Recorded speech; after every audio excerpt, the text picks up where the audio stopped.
Today's female entrepreneur is Carla Snyder, founder of Impact Transformation. Carla is an igniter of ideas, relationships, and out of the box thinking. Her passion is people empowerment. Her purpose is coaching greatness. Throughout her career, Carla has led corporations, small businesses, nonprofits, and individuals through transitions to successful outcomes. She leverages her relationship development expertise, her strategic planning and consultative sales, and professional speaking skills to create impact transformations. Carla shows professionals seeking career impact how to break through one of life's most challenging situations and go from striving to thriving. Her coaching shows them how to connect their passion and purpose with a position where they will prosper doing work they love. Deeply connected in the corporate, the nonprofit, and educational arenas, both locally and nationally, Carla's career transition solutions are customized for an individual to maximize their unique skills, talents, and focus on their actualizing their vision. Known as a creative problem solver, Carla has counseled and trained thousands of professionals through all aspects of their career transitions, guiding them to success and freedom. Carla believes every professional owes it to themselves to find purpose and happiness in what they do, and she is dedicated to helping them land a career that does just that. Welcome, Carla. So great to see you today. Thank you, Jane, for having me on. Oh, thank you. My pleasure. Oh my gosh, your career is so inspiring because you're coming from a world that I have left many years ago, but is still very viable and one that people need coaching in, especially in today's world. So tell us a little bit about your passion to coach people into their position with purpose. Right. So I'd love to do that. And you know, it ignited me back when I was actually in college. That's where I had the first inkling that it was so important to make that connection. I worked with students. I was a junior in college and I worked with some freshman students and I plugged them into all different not-for-profit agencies throughout San Diego County. And what we found with that is that really got them solidly entrenched in their college career. It showed them opportunities to do something that they really loved and were passionate about. And it's really what sparked me and got the impetus for my business started. Well, that I could see where that spark would light and continue to light a flame, because especially when we're young, you know, we're often told what we should be doing, but we're not necessarily asked what our passion is or doing something that we love. So that is so inspiring from a young age, and the fact that you would actually latch on to that and say, you know, I think I could be helpful here. That is so intuitive. So much like defining your goals as an entrepreneur, landing your dream job also requires knowing career objectives. So how do Yes. you help individuals define their career objectives? Right. So, you know, having a career objective is really part of a holistic experience that you have. There are very many factors that need to be considered. The career can't stand on its own. So, what I love to do is work with people, and actually, I work with them in what I call the decades of transition and transformation, because in each of the decades of our journey and career, we're going to have different other impacting criteria. So, we really want to make sure that we define what we want to do in that particular decade, obviously with flexibility. Let me give you an example of that. So one of the individuals that I worked with was a leader in the for-profit world, and he had decided to have an encore career and was really looking for where he could continue to be in a leadership role, but do something for community. So what I did was I helped him get an internship in a not-for-profit, an opportunity for 3.5 months to try it on for size and see whether or not he could then execute in that same environment and have the kind of success and satisfaction that he wanted. And sure enough, he was plucked from that internship and put into an incredible position in the not-for-profit community here in Maricopa County. It was a wonderful story of having his dreams come true. Wow, that is fabulous in the sense that you got him to experience it, even to see if it was something that he really wanted. And then, of course, you said the opportunity arose for him to be hired in the position that he obviously loved. That is Right. so insightful. So, what three questions then would you ask a client about who is uncertain about his or her chosen career path? Because a lot of us do choose a career path that we think we're going to be good at, but it's not Mhm. necessarily what we want. Right. That's so true. So there's a couple questions that I always want to send forward. And one of them is, where do you find joy in your current career? It's very telling if there's not an answer coming forth right out of that question. So that's really one of the places that I start with that. And then I also want to understand someone's curiosity. So I'll ask the questions: is there another industry that with a product or service that you've been interested in and you've been researching maybe on the side? Is something around electric cars or something that's future based, something that you might want to do as you move forward in your career? And if so, let's explore that a little bit further. And then the third one is, because you have to have content, but you also have to have the right context for what you do in your career journey. So I always like to ask the question, if you had the ideal setup, what would it be for you to conduct business? And see where they go with that. And especially now with so many changes in the world of work, is the remote environment a better environment for you? And if so, how do we actualize Mm. Vision. I see that that? as your vision. You're actually painting a picture of where you want to envision yourself, and that you're facilitating that through those questions. That is so powerful, because we know that if we can paint our future, then we can bring it to us. I love Right. those questions. So Thank share a you. bit about the signature process that you use to help clients discover how to achieve the next step in their professional Mhm. journey. Absolutely, I would love to. So the journey that I do and the signature process can be done a couple of different ways. It can definitely be done in a group setting. I love to do workshops with it. It can also be done one-on-one with the client. And what we're doing in the intent of it is to do a self-reflection and introspection with that individual or that group of individuals so that they can really, and first what I always do is define what is career transformation. And the essence of it is really trying to find a place that we can co-create where your passion and your purpose can intersect with the position that would be stimulating and you would love. And I know from that you would get the kind of prosperity that you're looking for. There is a series of questions that we work with during the session. And again, if it's in a group session, we would have introspection always first, and then an opportunity for group discussion and the ahas that come from that. And that would be similarly done on a one-to-one as well. Mm. I think that working in the group could be so unique because we often brainstorm and we feel each other's energy, or we get different ideas from others, as opposed to a lot of times working one-on-one, which tends to be, the coach and the client. But I love Mhm. that because I have never heard of that kind of group coaching in this type of a situation. What a unique idea. And I love it because I really, personally, I do feed off of other people's inspiration and their ideas, and I think that's a great way to open up doors for something that you might not have seen yourself.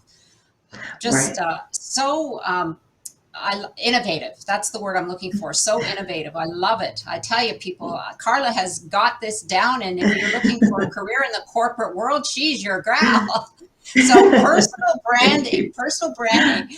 Well, my pleasure. A personal branding is so vital, even as an entrepreneur, when you're looking Yes. for a purposeful career, but as well as when you're going to present yourself to a Mhm. corporation, or to a nonprofit, whatever the case may be.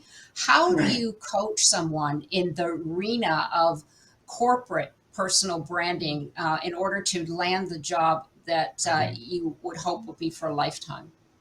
Sure. Well, I think the key to that is really that there is success, and we know each of us inside of us is a differentiator that makes us so special and unique in this world. And it's really unearthing that differentiator that really starts the branding. So I look at a characteristic and I ask each individual to think, what is that characteristic that best describes you? Are you an inspirer? Are you a servant leader? Are you a knowledge net person? And whatever that unique characteristic that you have, then you build the story around that characteristic and you build your brand around that as well. It is really like you shared earlier, Jane, what are the skills and talents that you bring to the table, and how do you actualize those skills and talents to make the kind of individual that you are differentiated from anybody else? That's what I love to do in personal branding. Mm. Yes, it's unpacking that secret sauce that we all Right. have, but we often don't see it because we're too close to it.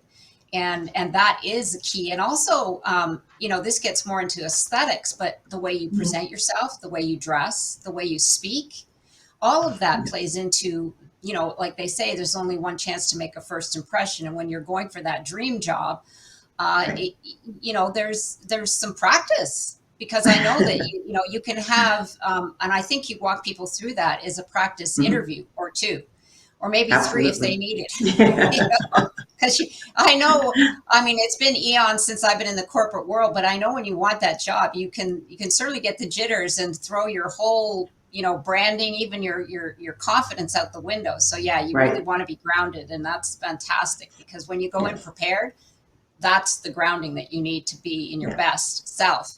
So just like pitching your clients for your Mhm. services, a career seeker also needs to be able to have their elevator pitch, as Right. crazy as that sounds. So Yeah. what's your strategy for building a winning pitch? Right. So I think what's most important is going back to your why. So what is understanding, having a deep understanding of what your why is and why you have chosen that particular pursuit. And then what do you think in the product or service that you're representing is uniquely different? What is that very special piece to it? And then what also are the outcomes that you're going to deliver on? What is the promise that you're going to make? And if you put those three things together in a succinct answer, you will have a beautiful elevator pitch that says, why am I doing this? What do I do that's differently? And what can I give you that no one else can? Yes, preparedness. Yes. Because when they do throw those questions out to you, it might not Mhm. be directly in that manner, but that's the answers they're seeking. Correct. Because nowadays they throw so many strange questions at you. I don't know what, it's bit. I did a lot, probably about 8 years ago, fill something out online. Oh my gosh, I could have written a book, but the questions were like, really? I hadn't experienced that, and I can't even imagine what they are today. But yes, So preparedness is helpful. key. Yeah, absolutely. And so this question applies both to entrepreneurs and career seekers. So Mhm. how would you push a client out of their comfort zone for them to realize their full potential? Sure. Well, each one of the clients that I work with, as you know, is completely customized in the approach that we use. So one of the things I evaluate first is what is the level of risk that someone is able to take? And we need to really understand that. And then we go from there. So let me give you an example. There was one of my clients that was very interested, he thought, in going into the not-for-profit world. He was fully employed in the for-profit world, so that wasn't an issue at the moment. So I said, why don't we explore this opportunity? Why don't you take the certificate program at ASU in nonprofit management? We will discuss each of the courses as you go through those courses. And then at the end of that experience, let's really reevaluate if this is really the direction that you want to take. And then we can make a decision from there together. It turned out that after he took that coursework, though it was very interesting and he met some great people, he realized that his vocation in the for-profit world was the best to stick with. Wow, I love your stories, because that really puts the it into perspective for people, so that it's not just the answer, but it really tells you how you apply what it your coaching process. And I know I just touched on this very, very briefly before, but the power of communication is vital for all entrepreneurs, as it is career professionals. And today that Mhm. could be a very uh, difficult process for a lot of younger individuals, because they're not Mhm. necessarily good communicators. They're fine on the phone, they're fine in text, but if it comes to even a Zoom one-on-one, I find that their communication skills aren't necessarily up to par if they want to make Mhm. that leap into the corporate environment. So how do you Right. prepare clients to deliver a stellar interview? And I know we just talked about it briefly, but besides doing Sure. a practice run? Just give us some tips on that. Absolutely, love to. And really it's, they say it's location, location, location, real estate. It's research, research, research when it comes to putting together the best interview. And then, of course, practice with that. But there's several different things that I would suggest. First of all, I would scour the website of the organization that you're going to talk to. I would be looking for what they do in community service. I would look for what the CEO said in his annual report. I would want to make sure that I understand the corporate social responsibility platform of that organization. And that's really important because you need to know that, because if you're going to align with that organization, you need to make sure that you have an alignment on that as well. I would then explore LinkedIn. I'd want to know if there's any chance that I can do the profile of someone who might be on the interview panel, or else people that are likely to be on the interview panel, so that I could know more about them, their personal and professional pursuits. I'd also look at Glassdoor, or an organization like that shows culture. It shows feedback of different individuals who work for that organization, always with a grain of salt. But it's important to have different perspectives when you're looking at doing the stellar interview. So all of those things put together, and then, like you said, have the right kind of mentor who gives you that tough love information to do the practice with, so that you can really nail it. And finally, you want to make sure that you have a set of questions, and you also go in with a value proposition of what you can do for that organization given the opportunity, and offer to them what you would do in your first 90 days of onboarding. Give them a taste of that, and they'll know how much you've given this thoughtful preparation to that interview. Wow. I would be blown away if someone came that prepared. I have to say, I would be, okay, you're hired. You want my job? I mean, that is, yeah, if you came in with all of that and a value proposition as what you're going to do in the first 60 days or so, it's like, okay, you're on. Let's see what you can do. That is amazing. Oh my gosh. I could see how coaching with you to get your stellar job would put you at the top of the list, but that is so insightful. The research. I had not thought of that, but you are so right. And nowadays, because everything is so accessible on the internet, there's no excuse Right. for it. In fact, you can dig a lot deeper, because one of the thoughts that popped into my mind was that, well, what if it's not a public corporation? You can find all kinds of information when they're public, because they produce quarterly reports, annual reports, that kind of thing. But if they're private, but now with the internet, excuse me, and platforms like LinkedIn, you can always Mhm. find information. I mean, there's Exactly. always sources. Yes, and understanding what their nonprofit is, their culture, that is way over and above. I would be shocked if they didn't get the job, quite frankly. I would be shocked. Oh my gosh. Okay, so if you That's my really want your goal. job, yeah, exactly. That is being prepared. Oh my gosh, that is fantastic. So, what are a few pieces of advice for gaining traction with your resume and your cover letter? Now, this is an area that is, I find, very difficult for a lot of individuals. Some people hate Yeah. to write, some others people don't know how to express, and then you get those that go on and it's too long. So, another Right. thing, touch on how long it should be, because the last thing Sure. you want to do is have somebody look at it and say, forget it, I'm not even going to look at it. Right, right, absolutely. And so therefore you want to keep it brief, you want to keep it easy to read. So I love the bulleted approach. One of the ways that I've formatted them in the past is where I would put some of my highlighted skill sets and some of the great things that the job is looking for, and see how those two things can intersect right in the front cover letter, to show that you are not only prepared, you understand, and in highlighting your unique skills and talents that they should be looking at, and proactively help them get the mission of their organization accomplished. So that's what I would do in a cover letter, just making sure it's extremely relevant and that it's customized to the exact role that you're looking to play. And on the resume, would you suggest one page? Or, I mean, sometimes it might be difficult depending on your Right. experience. Sure. And there's a couple different ways to do it. So depending on the job that you're looking for, you might want to do a chronological one. That's certainly one approach. And then you'll want to make sure, depending on how deep you you are in the world of work, where you want to cut that off and make sure that it's not too lengthy. There's another way to do where you can do it by skill sets too. So you can craft it and design it in a way that tells the story of the skills and how it matches up to the job that you're looking for. So and then again, also look at the industry that you're going into, because again, who's going to be reading it, whether it's heavy technology versus heavy product versus services. Each one of those then has a little different flavor, and you want to reflect that flavor in how you design and craft the resume. Yes, so important. The getting in sync with the energy of the industry that you're applying to. You're absolutely right, because if technology is much more dry, if you're looking for something on the creative side or something on the nonprofit side, that would speak differently in words than it would if you were to be applying, say, for a trading job on the floor of the stock exchange. Of been, course. been there, And done that. Yeah, right. go ahead. And the other thing too is to make sure that those examples, because once you put them, those stories or examples that you put into your resume, then it becomes the perfect interviewing tool as well, because you can just pull up and share those stories.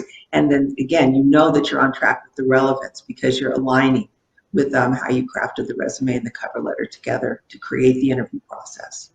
Mm, yes, that is so important. Oh my gosh, yes, alignment, because you're right. If you're trying to go for a sales job, for example, and if you've won awards in the past, you could bring that up, just like it says in my resume, blah, blah, blah. Oh, wow, that is so insightful. I love it. So, what are three pieces of advice you would give someone to help them boost their confidence? Because that's going to be something that could be lacking no matter how professional you are or how long you've been in business, especially today with things that have shifted so much. I mean, I think a lot of people are searching and they may have lost some of their confidence because we all get comfortable in what we're doing. And a lot of times it's not really what we want to do, but we're just comfortable. But now our confidence has been shaken. Right. Well, there's several different things that I would suggest. One of them is to get on a committee. So with a not-for-profit, with your in a church group, with the Boys and Girls Club, I mean, with something in the community that's outside of what you do in the professional realm right now, and not only get on a committee, but step up and serve as a leader in that committee. That'll really help boost your confidence. Another thing that I didn't actually, when I was in the first part of my career, I did a public speaking training. I was a volunteer for the 2030 Club, and I had a room full of people that wanted to become better public speakers. And to me, as you hone your public speaking skills, you really are going to have a lot more confidence in how you can take the world on, which is what we're trying to do. And finally, the other one that I really loved now, and I would really encourage, is technology acumen.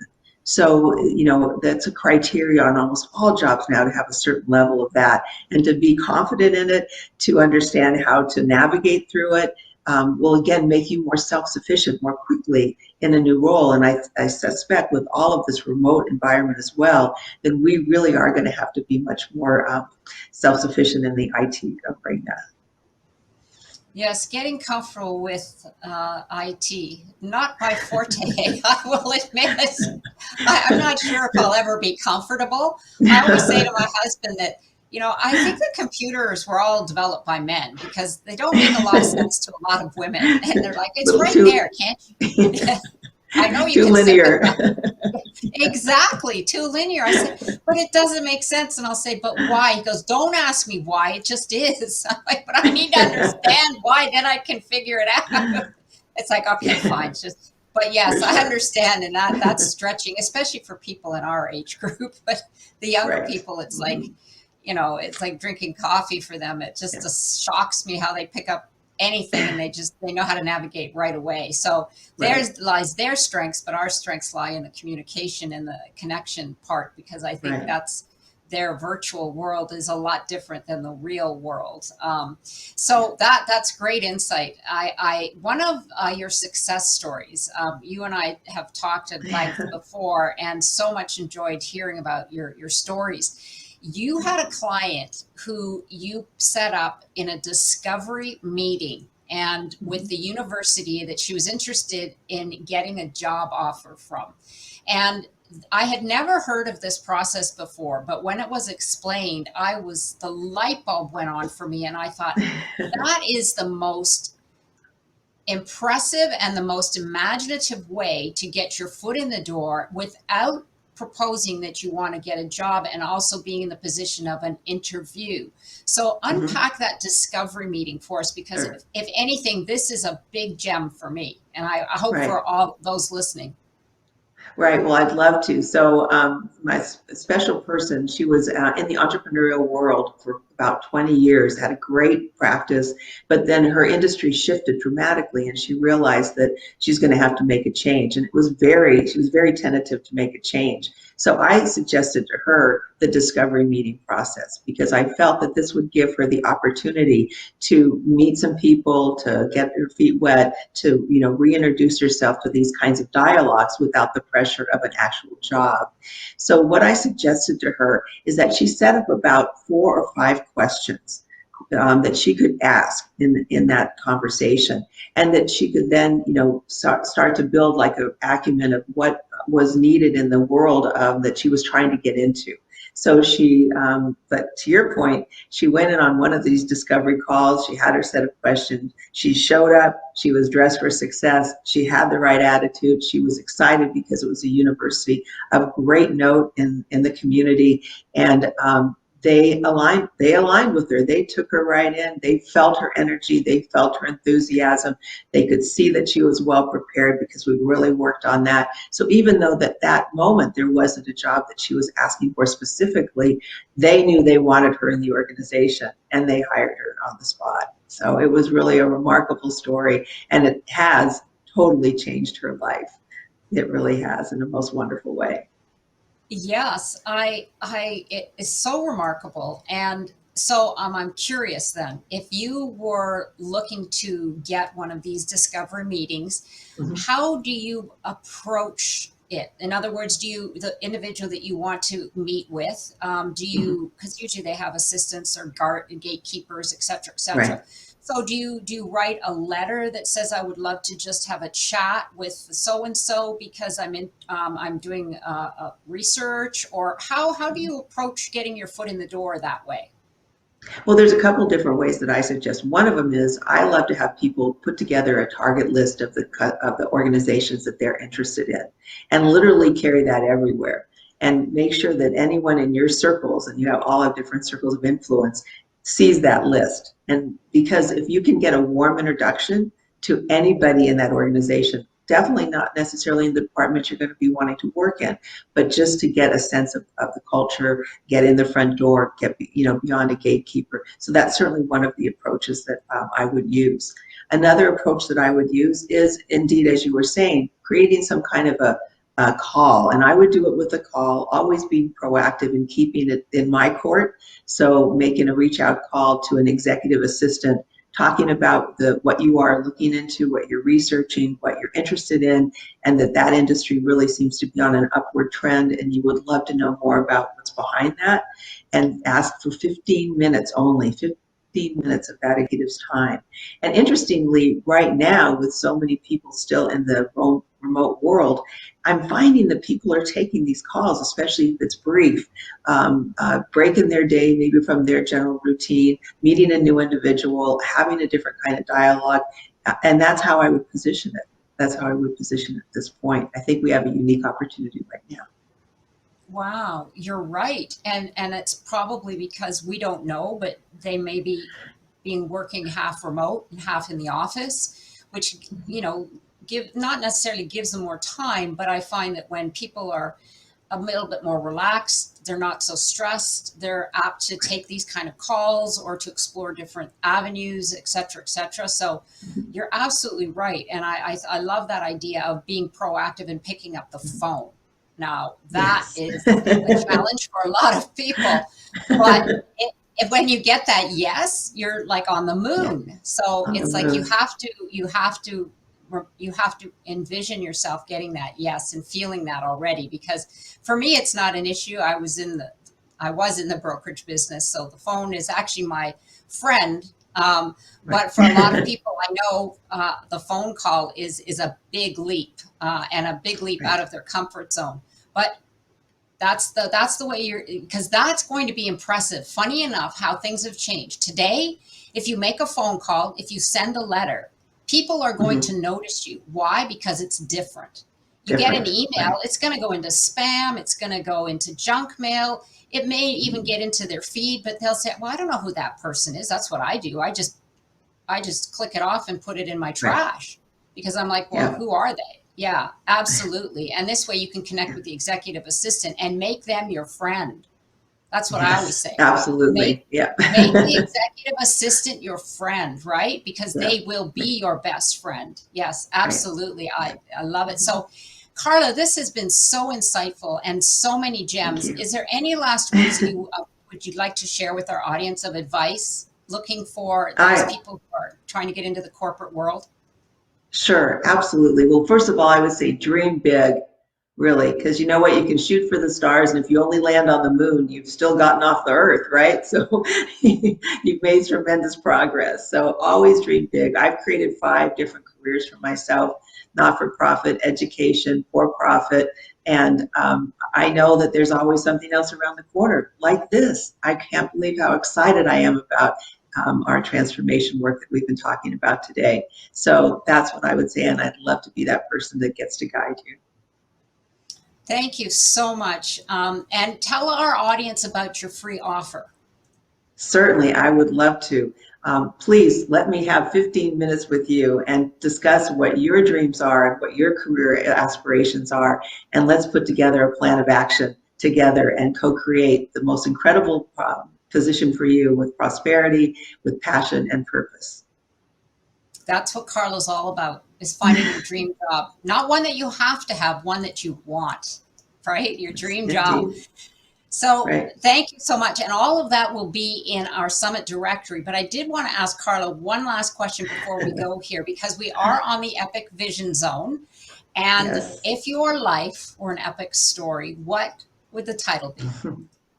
Sure. It would be Relentless Resilience, a story of hope, positivity, and unlimited possibilities. That's me. Mm, that is a beautiful title. It says it all. My gosh, I would pick that up for sure. I love it. And you've not only got the title, but you've got a subtitle. So that is so Yes. powerful. I love it. And of course, suits you to a T. So, like I said, thank you so much again, Carla, for being here. And be sure to check Carla's bio, her social media contacts, get in touch with her, and take advantage of this free offer. They are incredible free offers, and you won't see these anywhere else. Again, you'll find all that information on the Summit directory. And we thank you for joining us once again. And please be sure to check me out and join my Instagram at Jane Applegath, and check out how you can become an epic entrepreneur at janeapplegath.com. This has been the Epic Vision Zone, transforming your dream into epic success. Congratulations for signing up for the Female Entrepreneur Revolution. We're bringing you some of the most exciting female entrepreneurs from around the globe to share with you their knowledge, their ideas, their inspiration, and more importantly, their resources to elevate you to prosperity and freedom. And by being here, you're on the cusp of something great, your epic future. I'm Jane Applegath, founder of the Epic Vision Zone and producer of the Female Entrepreneur Revolution.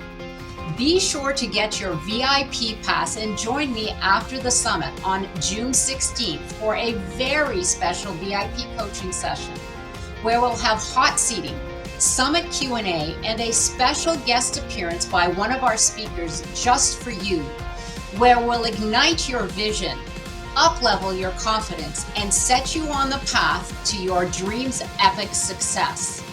This is your opportunity calling. It's time to take action. Get your VIP pass now. I can't wait to see you on the other side.